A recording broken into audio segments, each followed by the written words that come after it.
L'amphithéâtre Idriss Déby a servi de cadre vendredi 28 avril 2023 à la matinée d'hommage organisée à l'intention de l'émérite professeur John Igueux. Cette initiative émane du rectorat de l'université d'Abomey-Calavi et du laboratoire d'analyse régionale et d'expertise sociale LARES. John Igueux est un professeur de géographie à la retraite et promoteur du LARES. Ancien ministre de l'Industrie et des petites et moyennes entreprises, il va poursuivre sa carrière professionnelle en s'impliquant dans plusieurs collaborations scientifiques avec plusieurs universités et institutions de recherche en Afrique de l'Ouest et dans le monde entier. La cérémonie d'hommage organisée ce jour, 28 avril 2023, en l'honneur du professeur Ogunshola John Igueux, dans l'amphithéâtre Idriss Déby de l'université d'Abomey-Calavi, est non seulement une exigence de devoir, mais aussi la reconnaissance des mérites multiples d'un homme qui a tant donné pour le Bénin et l'Afrique. Membre fondateur de l'université du Dahomey, devenue par la suite Université nationale du Bénin et aujourd'hui Université d'Abomey-Calavi, il fut le premier enseignant-chercheur de géographie de cette institution. L'homme que nous célébrons aujourd'hui a un parcours académique et scientifique impressionnant. Faisant partie des premiers enseignants de la faculté des lettres, arts et sciences humaines, le professeur John Igueux a contribué à la formation de valeureux citoyens de notre pays et d'ailleurs.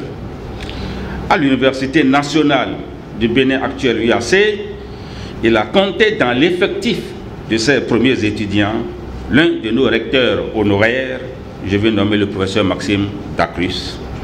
Cet exemple choisi parmi tant d'autres illustre combien le professeur John Igueux s'est dévoué à son devoir d'enseignant en accompagnant la jeunesse africaine sur les chemins du savoir, de la culture, de l'épanouissement personnel et de la citoyenneté. Plusieurs interventions se sont enchaînées pour célébrer l'heureux du jour. Toujours pour immortaliser cette cérémonie, 2 ouvrages ont été édités en hommage au professeur John Igueux. La meilleure chose que nous avons à faire pour un homme qui a une carrière scientifique aussi féconde que la sienne, c'est de publier un ouvrage que nous allons lancer le jour où nous lui rendons hommage. Unanimement, nous avons choisi comme thème la contribution de la géographie au développement régional. Un appel à contribution a été lancé sur le plan international. Nous avons reçu environ 150 résumés qui ont été analysés. Ensuite, nous avons reçu une 50aine d'articles, mais finalement, ce sont 40 articles qui ont été publiés dans les 2 tomes de l'ouvrage. À l'occasion, collègues, parents, amis et anciens étudiants et collaborateurs se sont succédés au micro pour témoigner des œuvres et actions de l'homme. Pierre est pour moi un frère et un grand ami de longue date. Nous sommes ensemble depuis plus de 70 ans.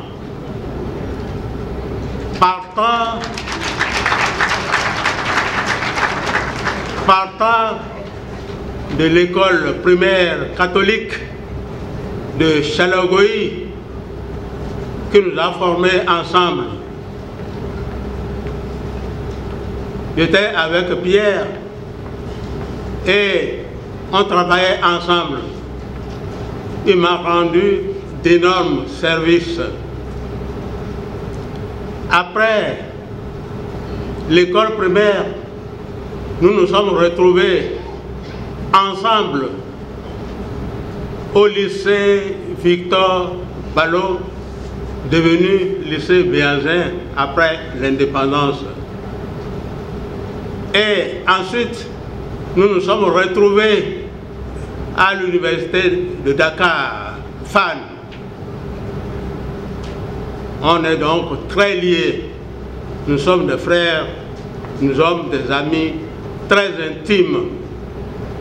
Alors, s'il m'était demandé de dire en peu de mots qui est le professeur John Pierre Igué, je dirais avec conviction que Pierre est un homme de relation. Pierre est un homme de dialogue.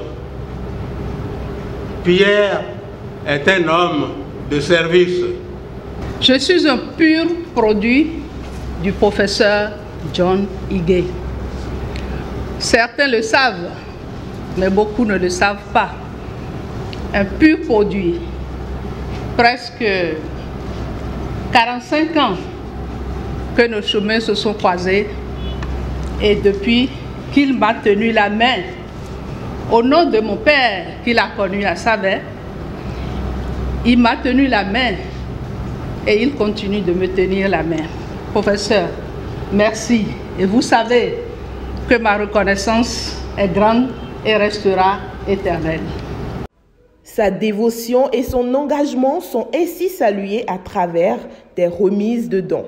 À la fin, le récipiendaire s'exprime et prodigue des conseils. Nous tous, nous sommes issus d'une éducation.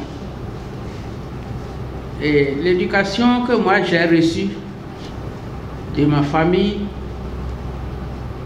c'est d'être honnête envers soi-même, honnête envers sa famille et honnête envers la nation.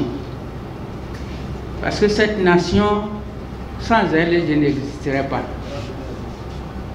Depuis que j'ai quitté l'école primaire jusqu'à ce que je sois devenu fonctionnaire, j'ai toujours bénéficié de la bourse de l'État, du soutien des contribuables béninois.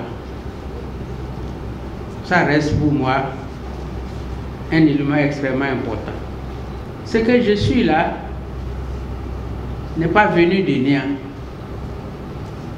Ce que je suis est venu des chocs qui ont marqué ma vie. Des chocs. C'est pour répondre à ces différents chocs que je suis ce que je suis aujourd'hui. Vous voyez, au commencement, je suis issu d'une famille pauvre. Pauvre. Quand je raconte à mes enfants comment est-ce que nous nous déplacions à l'époque, les ragnons sur le corps, la calebasse sur la tête, la houe à l'épaule, et je leur dis, il faut que vous en teniez compte. Et quand on engage la discussion, et ils disent, c'est toi qui es comme ça. Nous, on est enfants du professeur. J'ai dit, c'est extrêmement important que vous teniez compte. Sans la souffrance, il n'y a pas de progrès. La souffrance est un élément déterminant. Donc cette souffrance a une part extrêmement importante dans ce que je suis aujourd'hui. Pour dire que la souffrance au fond n'est pas une mauvaise chose en soi, même si elle est douloureuse à supporter. J'ai eu beaucoup d'étudiants qui ont passé par mes mains. Beaucoup sont pressés de réussir. Beaucoup sont pressés qu'on leur donne des diplômes. Et à cause de ça, ils ne sont pas de bons chercheurs. Ceux qui ont eu le courage d'être patients, c'est ceux-là qui ont fait de très bons boulots. Donc, la réussite en matière de connaissances scientifiques, c'est maîtriser le processus et être patient. La deuxième réussite, c'est de s'insérer dans les commissions internationales selon votre sujet de recherche. Moi, c'est ce que j'ai fait.